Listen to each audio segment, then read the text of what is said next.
Good morning. നമ്മൾ units and മെഷർമെൻറ്റിൻ്റെ അടുത്ത ഭാഗത്തേക്ക് കിടക്കുകയാണ്. ഇപ്പം നമ്മൾ ലെങ്ത്തിൻ്റെ മെഷർമെൻറ്റ് പറഞ്ഞു അല്ലേ, അതിൻ്റെ വലിയതും ചെറുതുമായിട്ടുള്ള യൂണിറ്റുകളും നമ്മൾ പറഞ്ഞു. ഇനി മാസിൻ്റെ മെഷർമെൻറ്റ് ഓഫ് മാസ്. അപ്പോൾ അതും ഇതേപോലെ വളരെ വലിയ യൂണിറ്റുകളുമുണ്ട്, വളരെ ചെറിയ യൂണിറ്റുകളുമുണ്ട് അല്ലേ. For example atomic and sub atomic particle നമ്മൾ മെഷർ ചെയ്യുമ്പോൾ വളരെ ചെറിയ വാല്യൂ ആണ് അല്ലേ. അതേ ടൈമിൽ തന്നെ ഇപ്പോൾ ഏതെങ്കിലും ഒരു സ്റ്റാറിൻ്റെ മാസ്, ഒരു പ്ലാനറ്റിൻ്റെ മാസ്, അതൊക്കെ പറയുമ്പോഴോ വളരെ വലിയൊരു വാല്യൂ ആണ്. അപ്പോൾ അതനുസരിച്ച് നമുക്ക് മെഷർമെൻറ്റ് ഓഫ് മാസിലും രണ്ട് രീതിയിൽ നമ്മൾ പറയുന്നുണ്ട്, വളരെ വലിയ യൂണിറ്റുകളും ചെറിയ യൂണിറ്റുകളും. ഓക്കെ, നിങ്ങൾക്ക് വളരെ ഫെമിലിയർ ആയിട്ടുള്ള വൺ ഓഫ് ദ യൂണിറ്റാണ് കിലോഗ്രാം അല്ലേ. നമ്മൾ SI യൂണിറ്റ് എന്ന് പറഞ്ഞത് കിലോഗ്രാം ആയിരുന്നു. അപ്പോൾ ആ കിലോഗ്രാമിന് താഴെയുള്ള യൂണിറ്റ് ഗ്രാമാണ്. അപ്പോൾ കിലോഗ്രാം ഗ്രാമിലേക്ക് കൺവേർട്ട് ചെയ്യാൻ ചോദിക്കാം. കിലോ കഴിഞ്ഞ ക്ലാസ്സിൽ പറഞ്ഞു 10³ ആണ് അല്ലേ, 1000 എന്നാണ്. അപ്പോൾ 1 കിലോഗ്രാം ഈക്വൽ ടു 10³ ഗ്രാം എന്നാണ് വരിക. ഇനി നോക്കൂ, കിലോഗ്രാമിൻ്റെ തന്നെ കുറച്ചും കൂടെ വലിയ യൂണിറ്റ്, അതായത് 1000 കിലോഗ്രാം അല്ലെങ്കിൽ 10³ കിലോഗ്രാം എന്താ നമ്മൾ വിളിക്കുക? 1 മെട്രിക് ടൺ എന്നാണ് പറയുക. ഓക്കെ, ഇതൊക്കെ നിങ്ങൾക്ക് ഓൾറെഡി അറിയുന്നുണ്ടാവും. 1 metric ton is equal to 1000 kilogram or 10³ kilogram. അപ്പോൾ ഇനി മാഷ് പറയുന്നത് വളരെ വലിയ വാല്യൂ ആണെങ്കിൽ, ക്ലിയർ, അതിന് നമ്മൾ ഉപയോഗിക്കുന്ന ഒരു ടേം ഉണ്ട്. ഏറ്റവും വലിയ മാസിൻ്റെ ഏറ്റവും വലിയ യൂണിറ്റ് ആണത് ചന്ദ്രശേഖർ ലിമിറ്റ് എന്നാണ് പറയുക. എന്താ പറയുക? ചന്ദ്രശേഖർ ലിമിറ്റ്.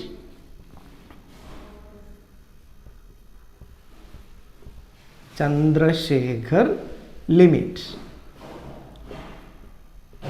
CSL പറയും. Okay, Chandrasekhar limit, it is the biggest unit for the measurement of mass. Okay, അപ്പോൾ അത് നമ്മൾ സോളാർ മാസിൻ്റെ ടേമിലാണ് ചന്ദ്രശേഖർ ലിമിറ്റ് പറയുന്നത്. ഓക്കെ, അതായത് 1 Chandrasekhar limit equal to 1.4 times mass of സണ്ണാണ് വരുന്നത്. അപ്പോൾ നോക്കൂ, എത്ര വലിയ യൂണിറ്റ് ആയിരിക്കും അല്ലേ. ഓക്കെ, അപ്പോൾ അത് നമുക്ക് ഏതാണ്ട് കിട്ടുന്നത് നേരെ കിലോഗ്രാമിലേക്ക് മാറ്റുമ്പോൾ 2.8 ഇൻറ്റു 10⁻30 കിലോഗ്രാം എന്നാണ് കിട്ടുക. ഹൗ മച്ച് അല്ലേ, ബിഗ്, വളരെ വലിയൊരു വാല്യൂ ആണ് ഇവിടെ കിട്ടുന്നത്. ഓക്കെ, അപ്പോൾ നോക്കൂ, വലിയ യൂണിറ്റുകളിൽ പിന്നെ കിലോഗ്രാമൊക്കെ ഓൾറെഡി അറിയാം, മെട്രിക് ടൺ നിങ്ങൾക്ക് അറിയാം. ഇത് മാത്രമാണ് ചിലപ്പോൾ ഒരു പുതിയ ഇൻഫർമേഷൻ എന്ന് പറയുന്നത്. Chandrasekhar limit, 1 Chandrasekhar limit is equal to 1.4 times the mass of sun ആണ് വരുന്നത്. ആൻഡ് ഈസ് ഈക്വൽ ടു കിലോഗ്രാമിലേക്ക് മാറ്റിക്കഴിഞ്ഞാൽ 2.8 ഇൻറ്റു 10⁻30 കിലോഗ്രാം. ക്ലിയർ ആയോ?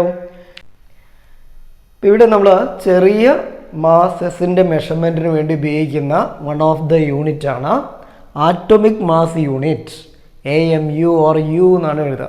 U എന്ന് എഴുതാനുള്ള റീസൺ, ഇതിനെ നമ്മൾ യൂണിഫൈഡ് ആറ്റോമിക് മാസ് യൂണിറ്റ് എന്നും പറയാറുണ്ട്. ഓക്കെ, അപ്പോൾ ഇതിൽ 1 AMU നിങ്ങളോട് ഡിഫൈൻ ചെയ്യാൻ ചോദിച്ചു കഴിഞ്ഞാൽ 1 AMU ഡിഫൈൻ ചെയ്യാൻ ചോദിച്ചു കഴിഞ്ഞാൽ it is defined as the mass of 1/12th carbon 12 isotope atom എന്നാണ് പറയുക. 1/12th ഓഫ് കാർബൺ 12 ഐസോട്ടോപ്പ്, അത്രയും മാസിനെയാണ് 1 AMU എന്ന് പറയുന്നത്. ഇനി 1 AMU നമ്മൾ കിലോഗ്രാമിലേക്ക് മാറ്റുമ്പോൾ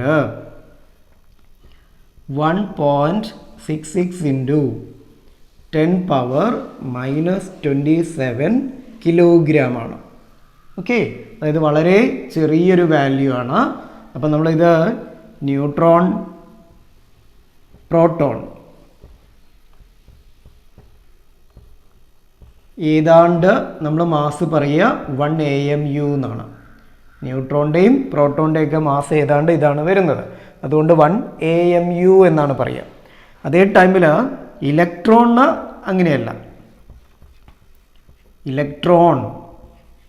ഇലക്ട്രോണിൻ്റെ കേസിൽ മാസ് എന്ന് പറയുന്നത് 9.1 ഇൻറ്റു 10⁻31 കിലോഗ്രാം എന്നാണ്. അത് ഏതാണ്ട് ഒരു 0.0005 AMU എന്നാണ് വരിക. കുറച്ചും കൂടെ കുറവാണ്. ഏറ്റവും ലൈറ്റ് പാർട്ടിക്കിളാണ് ഇലക്ട്രോൺ എന്ന് പറയുന്നത്. ക്ലിയർ? അപ്പോൾ വളരെ ചെറിയ മെഷർമെൻറ്റിൽ നമുക്ക് ഈ ഒരു യൂണിറ്റ് മാത്രമേ പഠിക്കാനുള്ളൂ, AMU. It is atomic mass unit or unified atomic mass unit. ഇനി അത് എങ്ങനെയാണ് ഡിഫൈൻ ചെയ്യാന്ന് വെച്ച് കഴിഞ്ഞാൽ it is defined as the mass of 1/12 of carbon 12 isotope. Now 1 AMU is equal to how many kilogram എന്ന് ചോദിച്ചു കഴിഞ്ഞാൽ 1.66 ഇൻറ്റു 10⁻27 കിലോഗ്രാം. ഇതിൽ ന്യൂട്രോണിൻ്റെയും പ്രോട്ടോണിൻ്റെയും മാസ് ഓൾറെഡി ഓൾമോസ്റ്റ് 1 AMU എന്നാണ് നമ്മൾ പറയുക. ഇലക്ട്രോണിൻ്റെ ആകുമ്പോൾ 9.1 ഇൻറ്റു 10⁻31 കിലോഗ്രാം എന്നാണ്. എന്ന് വെച്ചാൽ അതിനേക്കാൾ കുറവാണ്, 0.005 AMU എന്നാണ് കിട്ടുക. ക്ലിയർ ആയോ? അപ്പോൾ ഇത്രയാണ് മെഷർമെൻറ്റ് ഓഫ് മാസ് എന്ന് പറയുന്ന ഭാഗത്ത് നമുക്ക് പറയാനുള്ളത്. ഓക്കെ, അപ്പോൾ ഇത്രയും കാര്യങ്ങൾ നിങ്ങൾ പഠിച്ചു വയ്ക്കുക കേട്ടോ. ഇനി നമ്മൾ ഈ ചാപ്റ്ററിൻ്റെ തന്നെ മറ്റൊരു സെക്ഷനിലേക്കാണ് എൻ്റർ ചെയ്യുന്നത്. ഓക്കെ, ഇപ്പം മാഷ് തുടക്കത്തിൽ ക്വാണ്ടിറ്റികൾ പറഞ്ഞിരുന്നു അല്ലേ, ഫിസിക്കൽ ക്വാണ്ടിറ്റികൾ. അതിൽ ഫണ്ടമെൻ്റൽ ക്വാണ്ടിറ്റികളുണ്ട്, ഡിറൈവ്ഡ് ക്വാണ്ടിറ്റി ഉണ്ട്. മാഷ് ഒരു 3 ക്വാണ്ടിറ്റികൾ എഴുതി വയ്ക്കുന്നു.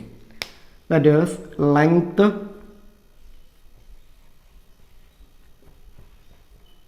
Area and volume. 3 ഫിസിക്കൽ ക്വാണ്ടിറ്റികളാണ്. ഇതിൽ ലെങ്ത് ഫണ്ടമെൻ്റൽ ആണെന്ന് നിങ്ങൾക്കറിയാം, area and volume 2 derived quantities അല്ലേ. ഇപ്പോൾ ലെങ്ത് എന്ന് പറയുന്ന ഒരു ഫണ്ടമെൻ്റൽ ക്വാണ്ടിറ്റിയാണ്. നമ്മൾ ആ ഫണ്ടമെൻ്റൽ ക്വാണ്ടിറ്റിയെ L കൊണ്ട് റെപ്രസെൻ്റ് ചെയ്യുന്നു. L എന്ന് കാണിച്ചു. ക്ലിയർ? ഇനി ഏരിയ എന്ന് പറഞ്ഞു കഴിഞ്ഞാൽ എങ്ങനെയാ? നമ്മൾ പൊതുവേ ലെങ്ത് ഇൻറ്റു ബ്രെഡ്ത്ത് എന്നല്ലേ പറയുക അല്ലേ. ഏരിയ എന്ന് പറയുന്നത് ലെങ്ത് ഇൻറ്റു ബ്രെഡ്ത്ത് എന്നാണ് നമ്മൾ പൊതുവെ പറയുക. ലെങ്ത് എന്ന് പറയുന്നത് ഫണ്ടമെൻ്റൽ ക്വാണ്ടിറ്റി ആയിട്ടുള്ള നീളം തന്നെയാണ്, L ആണ്. ബ്രെഡ്ത്തും ആക്ച്വലി നമ്മൾ മീറ്ററിലല്ലേ മെഷർ ചെയ്യുന്നത് അല്ലേ, അതുകൊണ്ട് അതും ലെങ്ത് തന്നെയാണ്, ആക്ച്വലി നീളം തന്നെയാണ്. അപ്പോൾ നോക്കൂ, L² എന്ന് കിട്ടി അല്ലേ. ഇനി വോളിയം എന്ന് പറയുമ്പോൾ നമുക്ക് length into breadth into thickness എന്ന് വരും. തിക്നെസ്. അപ്പം നോക്കൂ, ലെങ്ത് എന്ന് പറയുന്നത് നമ്മൾ L കൊണ്ട് കാണിക്കുന്നു. ബ്രെഡ്ത്തും നീളം തന്നെയാണ്, വീതി എന്ന് നമ്മൾ പറയുന്നെങ്കിൽ കൂടി മീറ്ററിലാണ് നമ്മൾ മെഷർ ചെയ്യുന്നത്. അപ്പോൾ L തന്നെ കാണിച്ചു. എഗെയിൻ തിക്നെസ്സും നമ്മൾ മീറ്ററിൽ തന്നെയാണ് അല്ലേ, ലെങ്ത്തിൻ്റെ യൂണിറ്റ് ഉപയോഗിച്ചിട്ട് തന്നെയാണ് കാണിക്കാറ്. അപ്പോൾ L തന്നെ കാണിച്ചു. അപ്പോൾ ഈക്വൽ ടു L³ എന്നാണ് വന്നത്. ഇവിടെ നോക്കൂ, പക്ഷെ 3 ഫിസിക്കൽ ക്വാണ്ടിറ്റികളെ ലെങ്ത്ത്, ഏരിയ, വോളിയം അല്ലേ, ഓരോ ഇക്വേഷൻസ് എഴുതിയപ്പോഴും L² L³ എന്നാണ് വന്നത്. കണ്ടോ? അപ്പോൾ ഇവിടെ നോക്കൂ, ഫണ്ടമെൻ്റൽ ക്വാണ്ടിറ്റി ആയിട്ടുള്ള ലെങ്ത്തിൻ്റെ, അതായത് L എന്ന് കാണിച്ചത് ലെങ്ത് ആണ്. പവർ 1 ആണെങ്കിൽ നമ്മളത് ലെങ്ത്ത് തന്നെ പറയുന്നു. പവർ 2 ആയിക്കഴിഞ്ഞാൽ അല്ലേ, അതേ ഫണ്ടമെൻ്റൽ ക്വാണ്ടിറ്റി ആയിട്ടുള്ള Lൻ്റെ തന്നെ പവർ 2 വന്നു കഴിഞ്ഞാൽ നമ്മൾ എന്താണ് വിളിക്കുന്നത്? ഏരിയ എന്നാണ്. പവർ 3 ആയി കഴിഞ്ഞാലോ അതിനെ വോളിയം എന്ന് പറയുന്നു. ഇങ്ങനെ ഒരു ഫണ്ടമെൻ്റൽ ക്വാണ്ടിറ്റിക്ക് എത്ര പവർ കൊടുക്കുമ്പോഴാണോ നമുക്കൊരു ഫിസിക്കൽ ക്വാണ്ടിറ്റി കിട്ടുന്നത്, ആ പവറിന് നമ്മളൊരു പേര് പറയും. It is called dimensions of the physical quantity. Clear? അപ്പം നമ്മൾ പുതിയൊരു ടേം ഇൻട്രൊഡ്യൂസ് ചെയ്യുന്നു. What is dimensions of a physical quantity. എങ്ങനെയാണ് നമ്മൾ പറയുക? ഒരു ഫിസിക്കൽ ക്വാണ്ടിറ്റിയുടെ ഡയമെൻഷൻ എന്ന് പറഞ്ഞു കഴിഞ്ഞാൽ they are the powers. Clear? They are the powers. Dimensions എന്ന് പറയുന്നത് പവേഴ്സ് ആണ്. To which the fundamental quantity must be raised. Fundamental ക്വാണ്ടിറ്റിക്ക് റേസ് ചെയ്യേണ്ട power, so that we get the physical quantity. ഒന്നും കൂടെ പറയാം. The dimensions of a physical quantity are the powers to which the fundamental quantity must be raised to get that quantity. ആ quantity കിട്ടാൻ വേണ്ടിയിട്ട് ഒരു fundamental ക്വാണ്ടിറ്റിയുടെ power എത്ര raise ചെയ്യണോ ആ പവറിനെയാണ് എന്ത് പറയുക? ഡയമെൻഷൻസ് ഓഫ് ദാറ്റ് ക്വാണ്ടിറ്റി എന്ന് പറയാം. ഓക്കെ, അപ്പോൾ ഫോർ എക്സാമ്പിൾ നിങ്ങൾ സ്പീഡ് എന്ന് പറയുന്നതിൻ്റെ ഡയമെൻഷൻ നമ്മൾ എങ്ങനെയാണ് കണ്ടുപിടിക്കുക? സ്പീഡ് എന്ന് പറയുമ്പം ഇക്വേഷൻ എന്താണെന്ന് അറിയണം. Speed distance divided by time ആണ് അല്ലേ? Distance divided by time equal to, distance എന്ന് പറയുന്നത് ലെങ്ത് തന്നെയാണ്, മീറ്ററിലാണ് നമ്മൾ മെഷർ ചെയ്യുന്നത്. ടൈം എന്ന് പറയുന്നത് ടി എന്ന് കൊടുക്കുന്നു. ഓക്കെ, അപ്പോൾ അതായത് ഫണ്ടമെൻ്റൽ ക്വാണ്ടിറ്റീസിനെ നമ്മൾ ഏത് ലെറ്റർ ഉപയോഗിച്ചിട്ടാണ് കാണിക്കുക എന്നുള്ളത് അറിഞ്ഞിരിക്കണം കേട്ടോ. അപ്പോൾ ഈക്വൽ ടു L1T-1 അല്ലേ? ഈ ടി എന്ന് പറയുന്ന മുകളിലോട്ട് എടുത്തു കഴിഞ്ഞാൽ പവർ -1 ആയിട്ട് മാറും. അപ്പോൾ L1T⁻⁻1 ഇതാണ് ഡയമെൻഷൻ ഓഫ് സ്പീഡ്. സ്പീഡിൻ്റെ ഡയമെൻഷനാണ് ഈ വരുന്നത്. ക്ലിയർ? അപ്പോൾ ആദ്യം നമുക്ക് ഇതിലെ ഫണ്ടമെൻ്റൽ ക്വാണ്ടിറ്റികളുടെ ഡയമെൻഷൻസ് എങ്ങനെയാണ് റെപ്രസെൻറ്റ് ചെയ്യുക എന്നുള്ളത് അറിയണം. അത് അറിഞ്ഞു കഴിഞ്ഞാൽ you can write the dimensions of any quantity. ഏത് ഡിറൈവ്ഡ് ക്വാണ്ടിറ്റിയുടെ ഡയമെൻഷൻസ് വേണമെങ്കിലും എഴുതാം. അപ്പോൾ അതിൻ്റെ ഡയമെൻഷൻസ് അതിൻ്റെ സൈഡിൽ എഴുതിയിട്ടുണ്ട്. നോക്കൂ, ലെങ്ത്തിന് L എന്നാണ് കൊടുക്കുക അല്ലേ? Capital L. മാസിന് ക്യാപിറ്റൽ M എന്ന് കൊടുക്കുന്നു. ടൈമിന് ക്യാപിറ്റൽ T എന്ന് കൊടുക്കുന്നു. ഇലക്ട്രിക് കറൻറ്റിന് നമ്മൾ I എന്ന് കൊടുക്കാറുണ്ട്, അതുപോലെ A എന്നും കൊടുക്കാറുണ്ട്, ക്യാപിറ്റൽ A. ആംപിയർ എന്നുള്ള രീതിയിൽ ക്യാപിറ്റൽ A കൊടുക്കാറുണ്ട്. ടെമ്പറേച്ചർ നമുക്ക് T എന്ന് കൊടുക്കാൻ പറ്റില്ല അല്ലേ ടെമ്പറേച്ചറിന്? അപ്പോൾ അതുകൊണ്ട് ഒന്നുകിൽ കെൽവിൻ്റെ K എന്ന് കൊടുക്കാറുണ്ട്, തീറ്റ എന്നും കൊടുക്കാറുണ്ട് കേട്ടോ. തീറ്റ എന്നുള്ള രീതിയിൽ കൊടുക്കാറുണ്ട്. ഓക്കെ, ദെൻ ലൂമിനസ് ഇൻറ്റൻസിറ്റി നമ്മൾ യൂണിറ്റ് പറഞ്ഞ ക്യാൻഡിലാന്നാണ്, അപ്പോൾ CD എന്നാണ് എഴുതുക. അതുപോലെ എമൗണ്ട് ഓഫ് സബ്സ്റ്റൻസിന് മോൾ എന്നാണ് കൊടുക്കുക കേട്ടോ. മോൾ പവർ 1 ഇട്ട് കഴിഞ്ഞാൽ അത് എമൗണ്ട് ഓഫ് സബ്സ്റ്റൻസ് ആണ്. അപ്പോൾ നമുക്ക് ഈ ഫണ്ടമെൻ്റൽ ക്വാണ്ടിറ്റികളുടെ ഡയമെൻഷൻസ് ഒന്ന് അറിഞ്ഞു വയ്ക്കുക. ഇത് ഉപയോഗിച്ച് you can do any derived quantities. Okay, ഏതൊരു ഡിറൈവ്ഡ് ക്വാണ്ടിറ്റീസിൻ്റെയും ഡയമെൻഷൻസ് നമുക്ക് ചെയ്യാൻ പറ്റും. ഓക്കെ, അപ്പോൾ കുറച്ച് ക്വാണ്ടിറ്റികളും അതിൻ്റെ ഡയമെൻഷൻസുമാണ് കൊടുത്തിട്ടുള്ളത്. ഓരോന്നായിട്ട് ഇങ്ങനെ നോക്കിയപ്പോൾ കണ്ടുവോ? ചെറിയ ചെറിയ ക്വാണ്ടിറ്റികൾ തുടങ്ങി വലിയ ക്വാണ്ടിറ്റിയിലേക്ക് പോവുകയാണ്. ഓരോന്നിൻ്റെയും ഡയമെൻഷൻസ് കണ്ടുപിടിക്കുന്നത് അറിഞ്ഞിരിക്കണം. ഓക്കെ,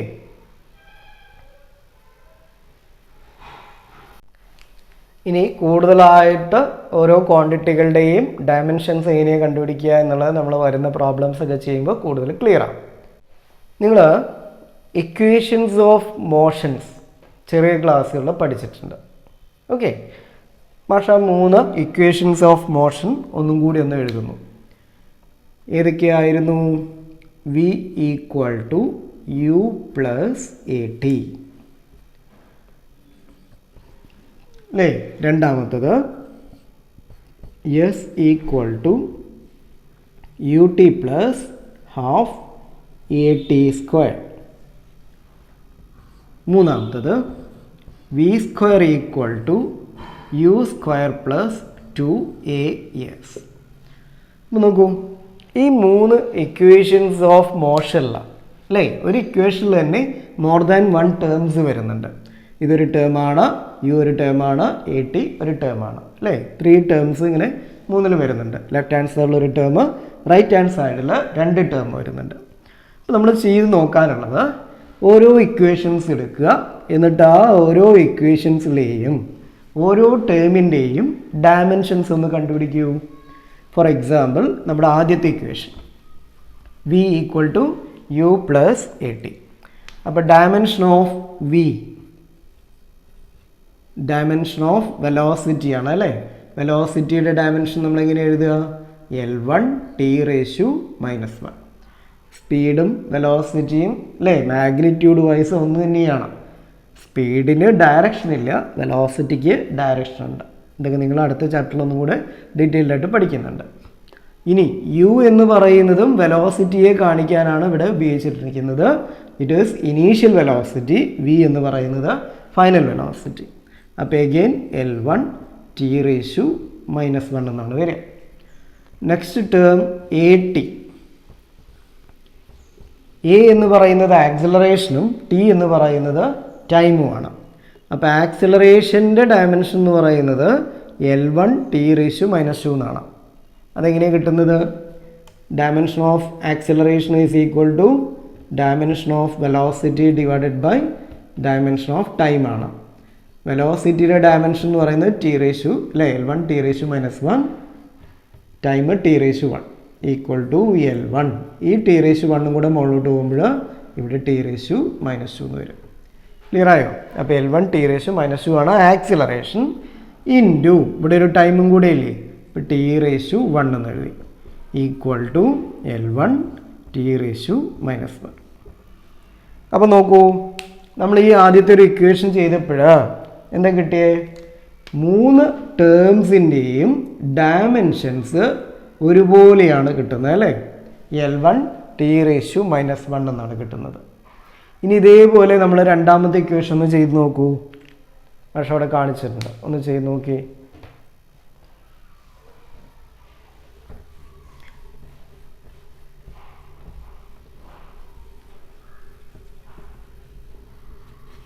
കഴിഞ്ഞോ? ഇനി മൂന്നാമത്തെ ഇക്വേഷൻ നോക്കൂ.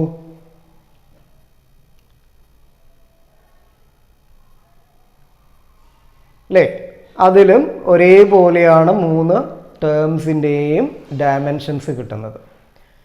അപ്പോൾ ഈ ഒരു പ്രോബ്ലം നമ്മളിപ്പോൾ ഈ ചെയ്തതില്ലെന്നാ നമ്മളൊരു കൺസെപ്റ്റിലേക്ക് എത്തുകയാണ്. എന്താണത്? ഒരു ഇക്വേഷൻ കറക്റ്റ് ആണെങ്കിൽ അതിലെ എല്ലാ ടേംസിനും ഒരേ ഡയമെൻഷൻ ആയിരിക്കും, അല്ലേ? ഇത് നമുക്ക് കറക്റ്റായിട്ടുള്ള ഇക്വേഷൻസ് ആണ് നമ്മൾ ഓൾറെഡി ചെയ്തത്. അപ്പോൾ അത് കറക്റ്റ് ആണെങ്കിൽ, ഒരു ഇക്വേഷൻ കറക്റ്റ് ആണെങ്കിൽ അതിലെ എല്ലാ ടേംസിനും ഒരേ ഡയമെൻഷൻ ആയിരിക്കും. It is an important principle and is called principle of homogeneity of dimension. Principle of homogeneity of dimensions. Very important. എക്സാംസിന് എപ്പോഴും ചോദിക്കാറുള്ള വൺ ഓഫ് ദ ക്വസ്റ്റ്യൻ ആണ്.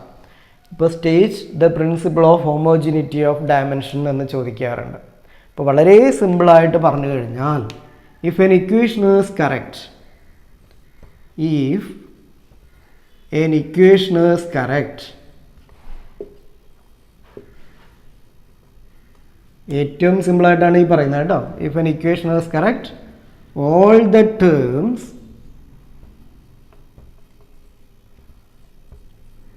will have the same dimension. ഒരു ഇക്വേഷൻ കറക്റ്റ് ആണെങ്കിൽ ആ ഇക്വേഷനിലെ എല്ലാ ടേംസിനും ഒരേ dimension ആയിരിക്കും. അപ്പോൾ ഒന്നും കൂടെ, state the principle of homogeneity of dimensions എന്ന് ചോദിച്ചു കഴിഞ്ഞാൽ, if an equation is correct, all the terms will have the same dimension. Okay? അപ്പോൾ ഈ ഒരു പ്രിൻസിപ്പിളിൽ ഒരുപാട് അപ്ലിക്കേഷൻസ് വരുന്നുണ്ട്. നമ്മുടെ ഈ ഡയമെൻഷണൽ അനാലിസിസ് എന്ന് പറയുന്നത് ഒത്തിരി അപ്ലിക്കേഷൻസ് ഉള്ളൊരു കാര്യമാണ്. അപ്പോൾ ഇതിൻ്റെ അപ്ലിക്കേഷൻസാണ് നമുക്കിനി അടുത്തത് പറയാനുള്ളത്. ഈ ഏത് അപ്ലിക്കേഷൻ ആണെങ്കിലും it is based on principle of homogeneity of dimension. ഒരു ഇക്വേഷൻ കറക്റ്റ് ആണെങ്കിൽ അതിലെല്ലാ ടേംസിനും ഒരേ ഡയമെൻഷൻ ആയിരിക്കും. ക്ലിയർ? അപ്പോൾ നമുക്കതിൻ്റെ അപ്ലിക്കേഷൻസ് അടുത്തൊരു വീഡിയോയിൽ പറയാം. Okay, thank you.